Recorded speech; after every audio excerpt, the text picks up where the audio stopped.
Raymond, and I'd like to welcome you to the first of our conversations on Pompe Psychological Support. With us today is Dr. Sue Hawkins, who's a practicing psychologist in Sydney who specialises in genetic issues. Also with us today is Renee and Taryn from the Association's committee. The road to diagnosis was very difficult for many of us. I know I still feel the trauma of it. I feel like I've got post-traumatic stress disorder from the whole process. What are some of the issues that people with a big diagnosis, what are some of the issues that they face? Well, you actually said one of them, having PTSD after that diagnosis, trying to get a diagnosis. I think with rare diseases, it's really common because GPs just don't see it. They don't think that way. Specialists around their particular organ, they don't look at the whole picture. So when you go to somebody with a sore back, the physio will treat you for a muscle issue. Neurologists will treat you for a nerve problem. And this is a whole body issue. And because of that, you end up feeling crazy. You end up feeling like they think you're a hypochondriac, that they don't believe you, your sense of self. I mean, this is a powerful person. Doctors and medical people, they're powerful and they know more than you technically. But the whole thing is your condition is quite similar the whole way through, and you know in yourself that something's not right, and you have to follow that. But it is very isolating, and it is takes a lot of self-esteem to keep on going. And when you finally get that diagnosis, it's a double-edged sword, isn't it? It's that I know what this is now, but also, oh no, I know what this is now. Yeah. So it's got that double-edged sword to it. Is it really strange that I actually felt elated getting my diagnosis? I was so thrilled and happy, and my husband was devastated, but for me, I felt very validated. Getting that diagnosis. It was a very strange feeling because I was so happy. Yeah, that's a pretty normal reaction. I mean, I'm sure this wasn't a few months of looking around. I'm sure it went for a few years. Could have been a very long time. And, basically says you're not crazy, that everything you've gone through has a reason. The first thing it's a really normal reaction for that. You did mention PTSD. So sometimes that PTSD, if you've got it, if you have flashbacks around how hard it was, the fear you had around not knowing about, and it impacting you in ways you don't even expect, like you get triggered going to a particular medical center, or you get triggered when you turn up at a venue that something happened at, or something like that. PTSD can be worked with psychologically and changed. You don't have to live with it. It's basically a memory that hasn't been processed properly, and then when it comes back up, all the feelings and emotions and sensations come up with it. You can change that to make it into a memory, like you look at something in a photo album. So like it all happened in a photo album as opposed to it all happening as if it's happening now. So that's something psychologists can work with quite easily. And that's an important thing to know. That your husband's reaction is probably a reaction which is normal too for somebody who hasn't had all the questioning about themselves and everything else like that. They're looking at it from the impact of this now, what it actually means for the family. And for you, that could come as a delay thing as well. A bit of the elation can get followed at times with, oh no, what does this mean? And that wouldn't be unusual either. So yes, that road to diagnosis, the important thing is to keep on pushing for a diagnosis.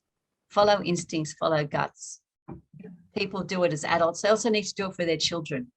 I often find parents of children with a genetic condition have to really push because they know something's wrong and they have to keep pushing. You've got to be your own best advocate and your child's best advocate. Dr. Hawkins, many Pompe patients speak of isolation and loneliness. How common is this? Thanks, Raymond. I suspect that's very common and on quite a few different levels. There's the physical level of when, obviously, later stage of disease, when people are sort of stuck at home. And there's the emotional level, that the gradual decline and the issues associated with disease impacts on people that way.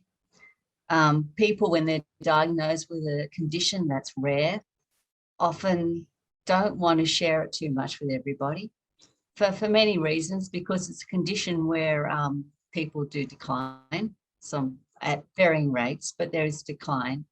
And they're grappling with it emotionally, this has happened to me, and then they have to tell somebody else. And sometimes they haven't got the emotional space to do that. And sometimes they don't want to be pitied. So for those reasons, they hold it back. But in the same time, by not sharing their feelings and fears and emotions, it is quite isolating to hold all that to yourself as well.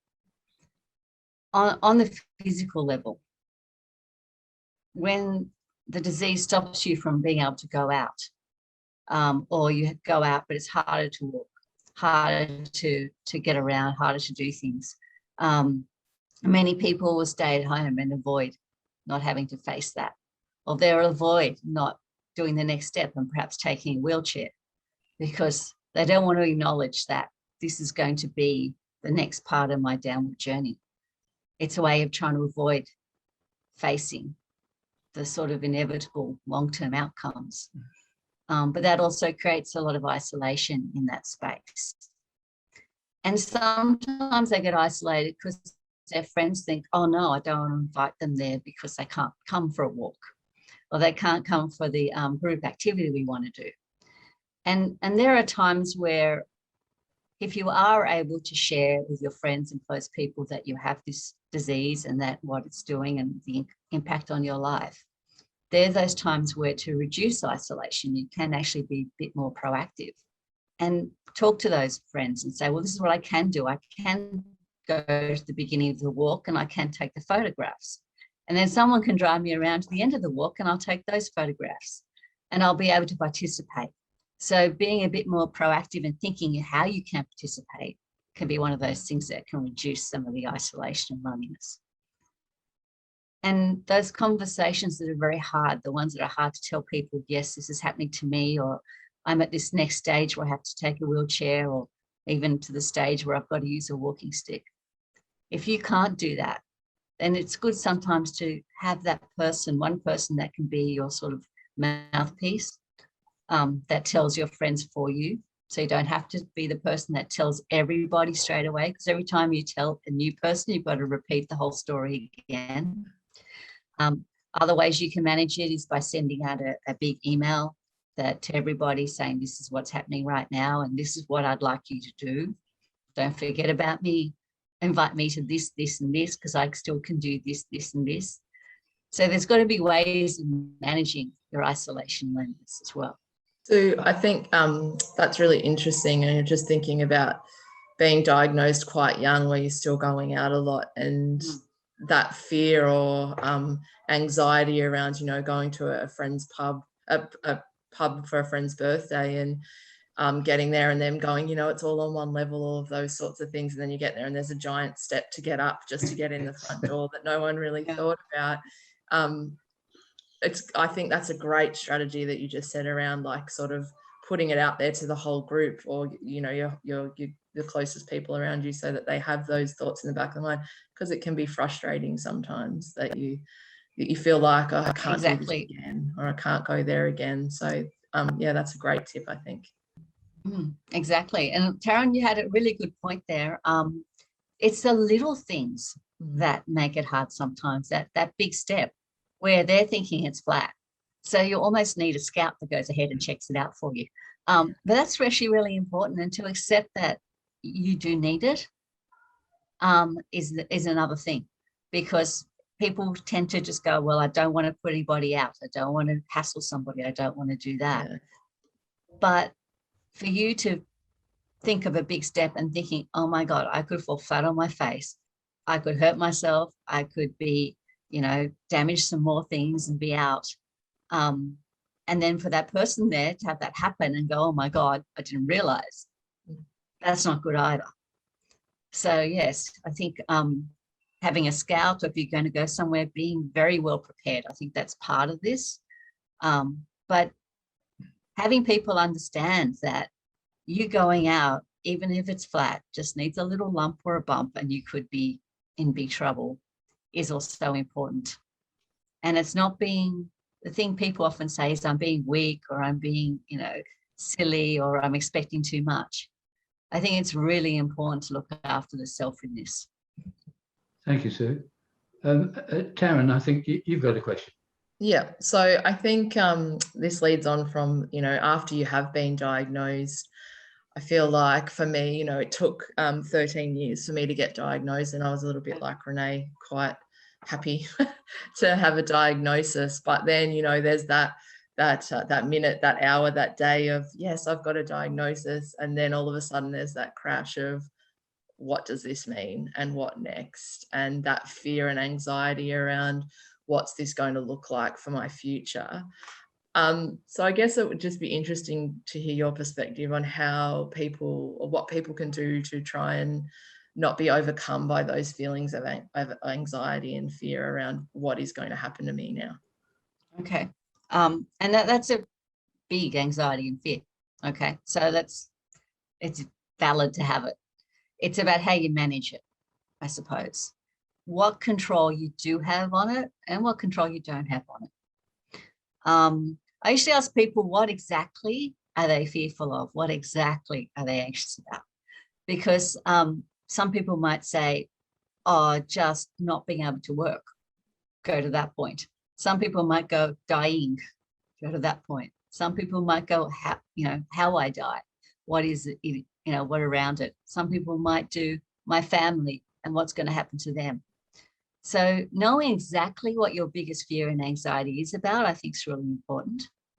And then looking at ways of being able to manage the anticipatory fear and anxiety, like having things in place, like, for example, some person worried about their will, having things in, their children, having things in place like a good will, knowing what, having good insurance policy, knowing what you can do, knowing what they can do, can cause a lot of that sort of anticipatory stuff to sort of calm down a little bit. Knowing about being worried about something even, right to the end of life, what are they scared of? Having that in place, knowing what they can put in place to make things as easy as possible. That's sort of like long-term anticipatory fears. Day-to-day living, as opposed to living in the future-orientated space, because anxiety and fear are usually future-orientated. They're not day-to-day.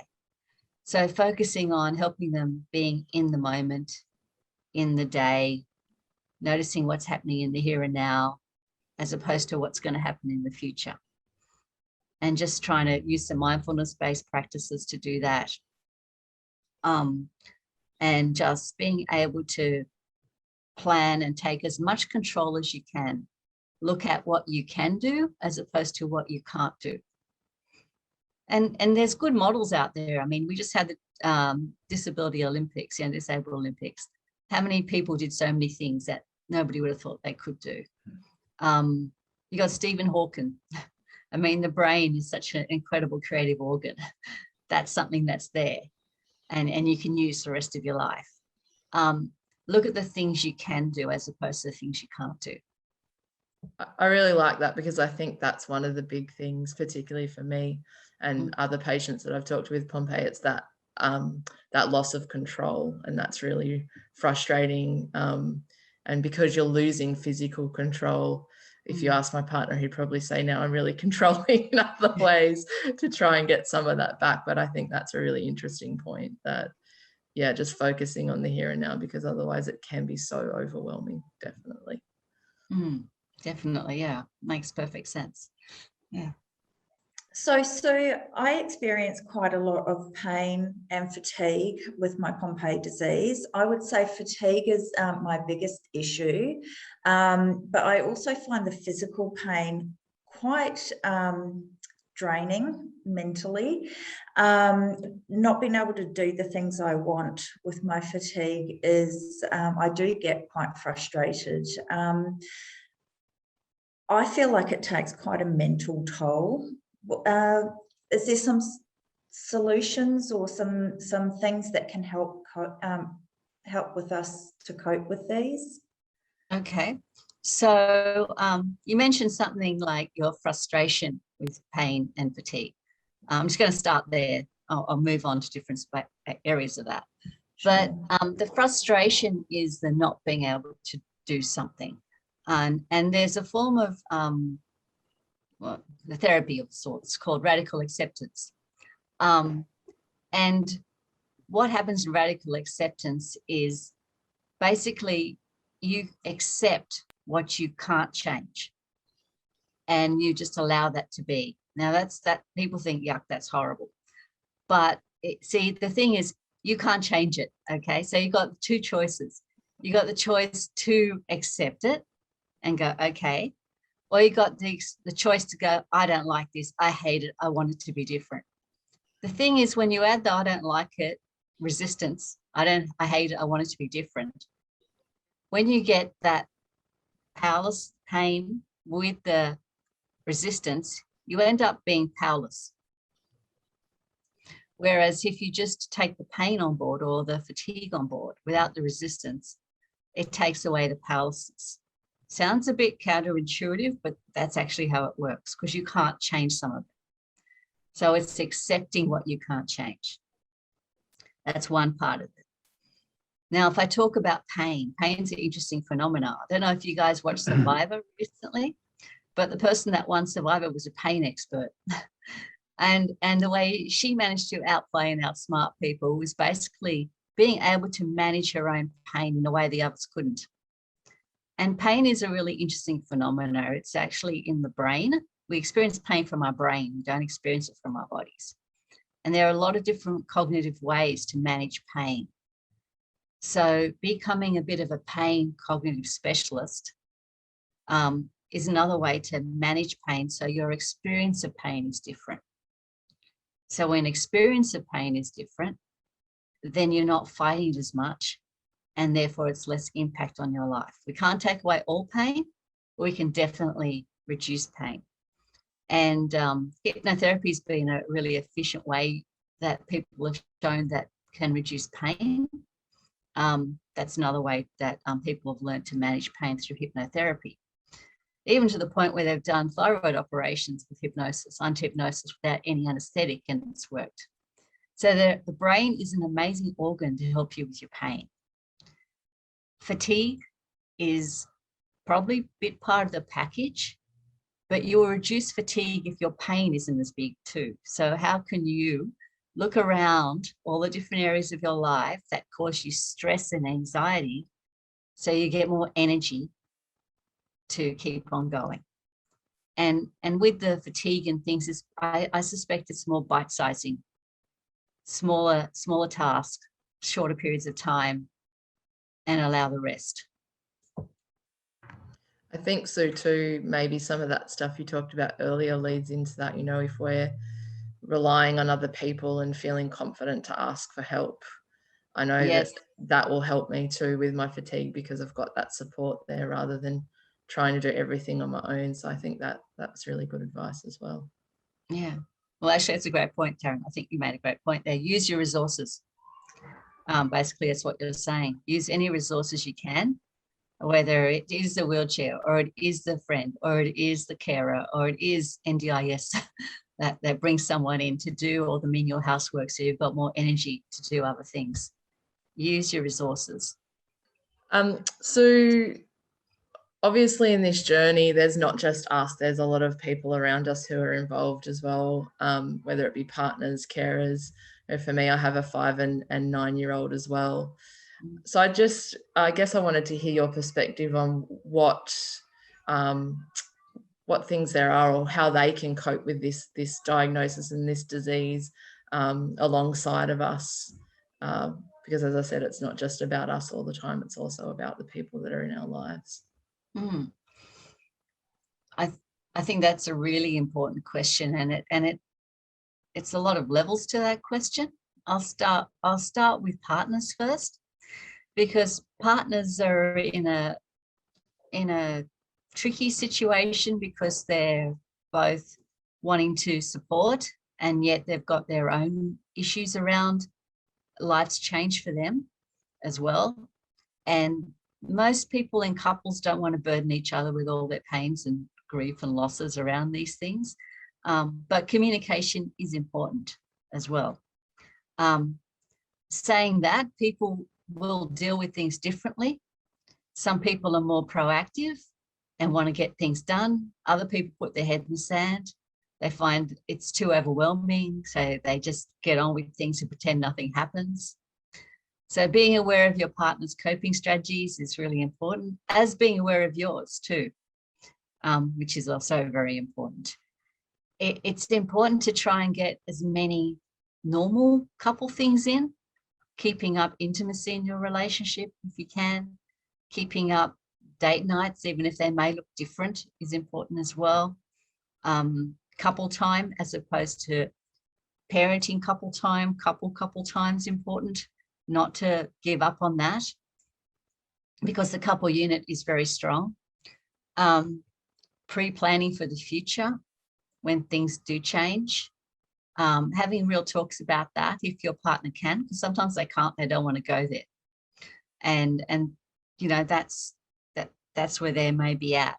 If that's the case, you might have to go there yourself and present it to them at a later date, and accept that, you know, for them, just being there, and maybe they're great at helping out, doing the dishes, doing the cooking, doing things like that, is their way of helping, and your way might be planning for the future. So different roles couples might have in dealing with that. Some people use couple therapy to help with some of those communication issues and dealing with the big scary things in the closet that they're scared to bring out because they're worried about upsetting the other, because that happens a lot with couples. With children, usually young children, they're aware things are different, but they're not really aware of what it actually is and what it means.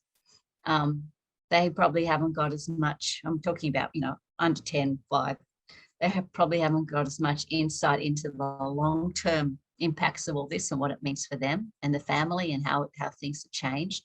They might know mum or dad struggles a bit doing physical stuff, but for them it's their norm as well.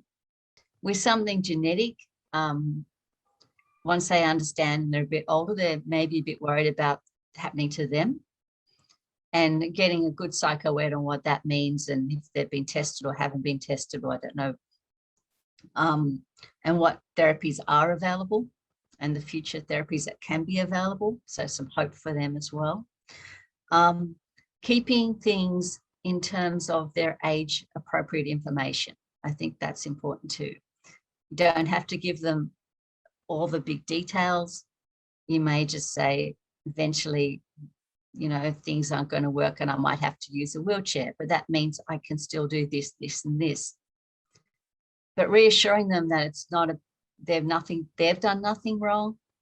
You know, they haven't been bad, it's made you sick, none of those things. You know, this is just happening to mum because it's in her body, and or dad, it's because it's in his body, and they still love you and they'll do as much as we can, and just that reassurance. Noticing if they act out in any way, shape or form. Kids can act out by sort of pulling away or getting more emotional in their outbursts, and just being aware of that and having other people that they can talk to. You might tell the school that this is going on, like have a school counsellor around, just to keep an eye on them, get some feedback, how they're travelling at school, what their friendship groups like. I mean, the social structure is really important. for children as well. Having that sort of good friends, school understanding what the situation is, and you being aware of what's going on at home.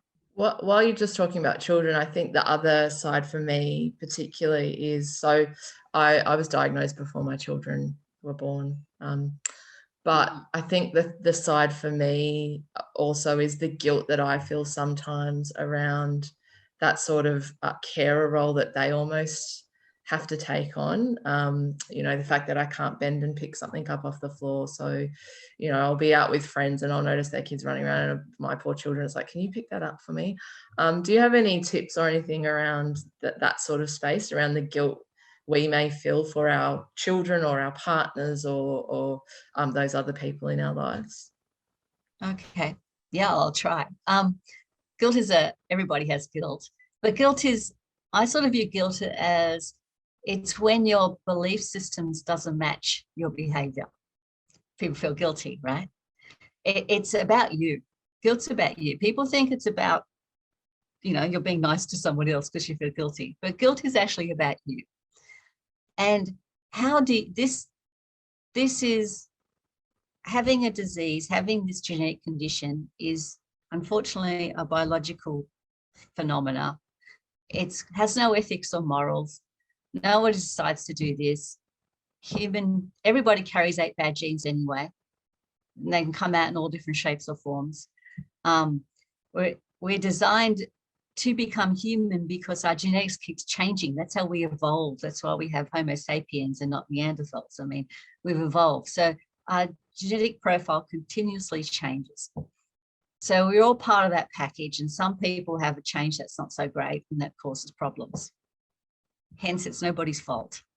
And to sort of have that as a perspective can be quite useful, actually. Whereas guilt is about you, make the situation about them. About, well, I can't do this, but I can love really hard. I am a mum that they have and they'll remember and they'll want to connect to and I'll have a relationship with.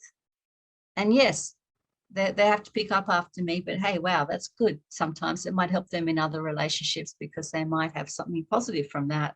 They might be more thoughtful as kids. It's not all a negative. That's what I'm trying to say. And focus on the things you can do and how you can be the best mum in the situation, as opposed to my kids are missing out because they've got a mum that can't bend. Thank you. You made me emotional. Okay. I think guilt is probably my biggest thing as well. I feel quite guilty, and I think it sits alongside grief because I feel like because of me, our life isn't going to be what we thought. The retirement that we had planned isn't going to happen. We had a bit of a roadmap of what our life was going to look like. And I feel incredibly guilty that that's now, that's not going to happen. And I feel like I've done it to my husband, you know, not on purpose, but I feel incredibly guilty and there is a lot of grief there. That's a huge burden to carry. I also like to, I mean, guilt is again when the belief system doesn't match the behavior, and your behavior is only because of your condition, not because of what you're wanting. The other thing guilt does, it takes you away from people. It takes you away from getting close because it creates this sort of barrier between you and them. And thinking of guilt as a more of an external thing, that it's something that's taking you away as opposed to bringing you closer. Sometimes it allows you to just sort of say, well, hey, guilt, stay over there because I want to be close to my partner and I want to have that connection. I don't want to use you to keep me away from people. Does that make sense? And guilt does that. And the other thing, you know, when you talked about you've done this, when things are like so big, sometimes it's useful to think about, well, Life throws us curlies. I don't know anybody that goes through life and everything's roses, right? And life changes paths so much. And you're one path that's changed. But if you sat there and thought about all the countless and millions of other people in the world who, not because they did it, because they wanted it, that life just threw them a curly and their whole lives had to change. How many millions of people is that? How many millions of families had to adapt? And adaptation is a critical human skill to get through life. And although your family's gone through this, they've learned adaptation, they've learned acceptance, they've learned empathy. And I think being part of a collective of people who have gone through that sometimes can help in the way you think about yourself. Does that make any sense, what I'm saying? Yeah. Thank you. Thank you. So what would you recommend as soon as someone's diagnosed with a rare disease like Pompe? Okay, so I just want to say, that's a good question, Raymond. As soon as someone's diagnosed, sometimes they're in shock, by the way, or overwhelmed, or in a different heightened emotional state. So that takes it probably about 6 weeks to calm down, to be honest. But overall, because having Pompe is not a race, it's a marathon. And making sure you have the right emotional support around the whole marathon is important. Seeing a psychologist can be really good, and it can be a way of just sorting through those difficult feelings, managing, the pain, managing grief and loss, managing family relationships, managing friendships, just as a sounding board and a way of getting techniques to learn how to do that can be useful. Finding the right psychologist is important. Finding somebody that you can connect to, because not everybody's different. It's still a interpersonal relationship. So you've got to feel comfortable with that person. And often that person sort of takes you through your journey as well. Not just on the one-off session, but you don't have to see a psychologist weekly. You can see them monthly. I sometimes see people, for example, weekly in the beginning, and then that sort of pairs off to monthly. Then sometimes they catch up with me once a year just to check in to see how they're going. They know I'm there as a resource. So it's been useful for some people. Other people use friendships for the same thing. But it's hard for friendships sometimes, because one thing about going to see a psychologist or a counselor or anybody really is around, it's your space. And you get the hour and it's all about you. And that's a really important thing to have happen. So I think with being able to cope, I think sometimes we tend to leave things until they get to that point where you're at breaking point and you don't know how you can go on. What strategies or tips do you have around, getting support before then, or what should we do before we reach that crisis point? Okay, so that's a good question, Taryn. I suppose noticing a few markers or few flags that might be important to sort of be aware of before you reach that breaking point. People commenting, oh, you're being a bit short, or you're just, your temper's a bit too much, or you're a bit moody these days. They're sort of flags. The inability to sleep, staying up with the thoughts going over and over in your head, getting stuck and having thoughts going over and over in your head where they don't seem to go anywhere, you don't have a solution, and getting frustrated about that. Feeling just like life isn't worth going on with, or too much, like, you can't be bothered. There's no joy, losing the joy in your life. And sometimes people have panic attacks too, thinking even just to go to the shops, you might have a major panic attack. I mean, they're probably a bit bigger flags. But those sort of things probably should tell you, I might need to get a bit more help than I'm getting right now. And that might be in the form of seeing the psychologist, and also might be in the form of seeing a psychiatrist as well, and to manage any sort of medication that might be needed. I tend to find people with genetic conditions react to medication slightly differently to those that don't. So I think seeing a psychiatrist can be quite good, because they can sort of get the medications right for those sort of for some conditions, and also for sleeping too, because sometimes getting sleep and mental health are very, very much connected. So sometimes you just might need a bit of help to sleep to get your mental health a bit on the sort of better track.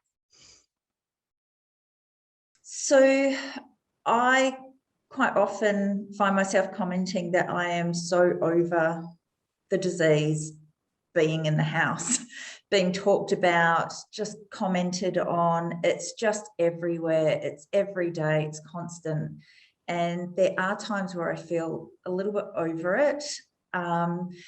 What sort of strategies is there that we can just put it down and just, you know, should we be talking about it, or should we have some time where we go, do you know what? No talking about it. You know, what is there a healthy balance?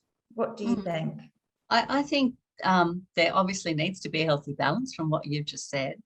And it depends on how your family want to manage that balance. I think talking about it as a balance in the family and looking at strategies how to deal with the balance. For example, you could say, well, on the weekends, we don't talk about Pompe at all. We have it as a no-go zone. You could have a Pompe icon that sits on the fridge, and that when you don't want it there, you throw it out into the backyard and say, no, it's outside the house now. We're not talking about Pompe. So if someone's got a Pompe question, they know it's not the time. There's different ways to manage it, but I think making it explicit in the family, if it feels like it's just too much, explicit, and then as a family unit, work out how can we talk about it? You know, what do we need? What do I need? How much time? How much space? What does your partner need? What do your kids need? You know, how much do they want to talk about it, and have it a bit more of a discussion and a conversation. Sue, thank you very much for your information today. It's been really great. Thank you also to Taryn and Rennie for joining us. If you'd like more information, please go to our website. Details are on screen. Also on screen are contact numbers for Beyond Blue and for Lifeline. Thank you once again.